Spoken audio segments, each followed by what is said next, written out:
Remue ménage.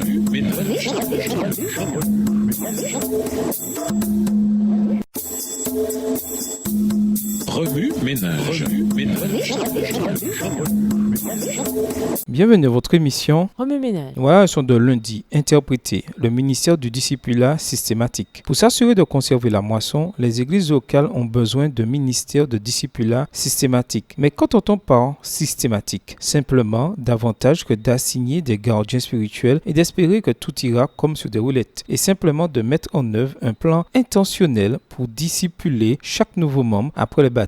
Et alors, au lieu d'être la fin, le baptême devient le commencement de la marche du disciple avec Jésus. Voici 7 clés pour animer le ministère du discipulat systématique dans votre église locale. Premièrement, nommer un dirigeant du ministère du discipulat ou un dirigeant des ministères personnels ou d'une variante similaire. Deuxièmement, recruter des membres expérimentés et responsables pour servir de mentor aux nouveaux membres. On peut organiser des réunions régulières dans un cadre privé ou de petits groupes. Troisièmement, suivez un plan systématique pour aider les nouveaux membres en établissant des habitudes spirituelles vitales, prières et études bibliques quotidiennes, assiduité constante, témoignages réguliers, etc. Quatrièmement, fournissez de l'instruction continue dans les secteurs tels que la vie de piété, la vie de l'Église, le mode de vie chrétien et l'évangélisation. Cinquièmement, intégrer les nouveaux membres dans la vie et les ministères de l'Église tout en formant le reste de l'effectif pour qu'ils sachent comment se lier d'amitié avec eux et pour qu'ils prient pour chaque nouveau membre baptisé. Sixièmement, soutenez le leadership, promotion, finance, participation. Septièmement, priez pour les ouvriers et pour la croissance spirituelle à travers le nouveau ministère de discipulat pour les membres. Une telle initiative vous paraît-elle écrasante? Alors sachez qu'il existe de nombreuses ressources pour vous aider dans cette étape de la croissance du discipulat. Remue-ménage. Après avoir regardé votre texte écrit et annoté, quels éclairages particuliers vos notes semblent-elles indiquer dans l'ensemble? Quelles questions émergent après l'étude de ce passage? Quelle partie du passage trouvez-vous difficile? Quels autres principes et conclusions découvrez-vous? Pourquoi les églises cessent-elles de discipuler sur une base individuelle après le baptême? Comment pouvez-vous éviter ceci de se produire? Au revoir. Et à demain si Dieu veut.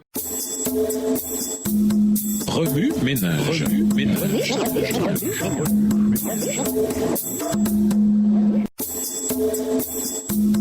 Remue ménage.